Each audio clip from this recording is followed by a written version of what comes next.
Hi there. On weekends, we do reruns so that yours truly can take a couple days off.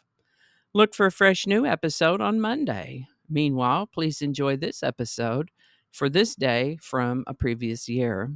I thank you so much for your indulgence and loyalty, and have a great weekend.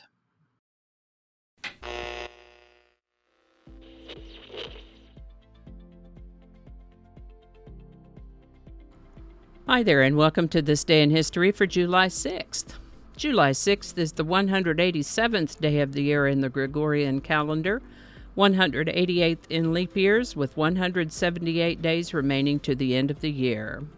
This amazing speck of complicated space dust that we live on, the Earth, is closest to the Sun at perihelion, usually a couple weeks after the December solstice, and farthest from the Sun at aphelion, a couple weeks after the June solstice. By the way, I am informed that aphelion can be pronounced aphelion or aphelion. Either way, in 2023, aphelion occurs on July 6. Aphelion. Today's word is bemused. Bemused is an adjective. Definitions include marked by confusion or bewilderment, deeply absorbed in thought, and having or showing feelings of wry amusement, especially from something that is surprising or perplexing. It was difficult to locate a definitive origin for this word, but I think I found it in the following hints. According to etymyonline.com, the BE prefix comes from an Old English use that meant about, around, or on all sides, which evolved in meaning to add to a word such meanings as to make, to cause, or seem. With muse, it appears we're talking about the Greek muses, a set of 9 goddesses, lowercase g, who embodied the arts and inspired creation or creativity. An example of bemused that seems to apply here is to imagine being under the spell of one of the muses of Greek mythology and being so inspired to write poetry, for example, as to be distracted, unable to keep your mind on everyday matters. Bemusement, then, could be thought of as a state of mild bewilderment one may experience when coming to from a distracted state of concentration.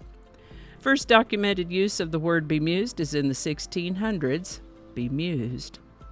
The word bemused was suggested by one of my viewers, and if you have a word you'd like me to explore in the Word of the Day section, pop it in the comments. We'll take a look at it.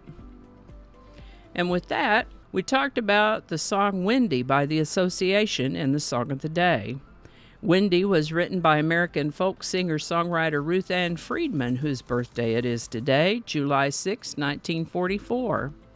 She was born in the New York City area, and she started playing guitar at the age of 8 while listening to Woody Guthrie, Pete Seeger, and Josh White. Her family moved across the country to the Los Angeles area when she was 10, and that move left her feeling a little alone and isolated. She began playing the guitar in her room. She did well enough to appear on a television talent show at the age of 12. In high school, her musical adventures put her in the company of Hoyt Axton and others. She spent a few years on the road, living on what she made as a musician, and somewhere along the way, she wrote the song Windy, which found its way to the Association, and the rest, as they say, is music history.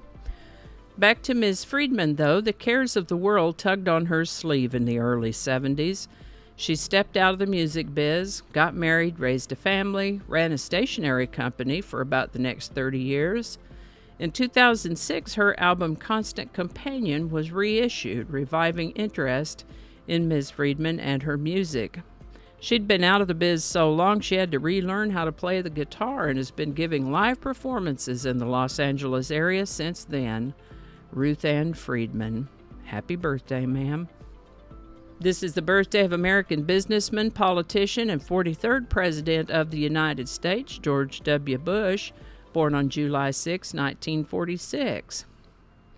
This is going to be a short one today, and today's song is Rock the Boat by the Hughes Corporation, number 1 on July 6, 1974.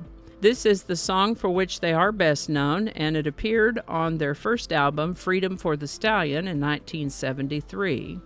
As a single, it didn't get much play initially, but then it became popular with the disco crowd in New York, and then Top 40 was like, hey, wait a minute. And they picked it up and started giving it some airtime, and it got enough airplay and sold enough copies to reach #1 on the Billboard Hot 100. July 6, 1974. Rock the Boat by the Hughes Corporation. And I think that's going to do it for us today. Thank you so much for watching. Consider subscribing if you haven't already. Feel free to share this video with a link in your email, messaging, or social media. If you enjoy this series, you can check out the playlist that contains these videos. I'll put a link to that in the description. That description lives on YouTube, so for other platforms, I'll include a link to my blog page that is called No Really. And you can also find me on Rumble and BitChute. All those links in that description.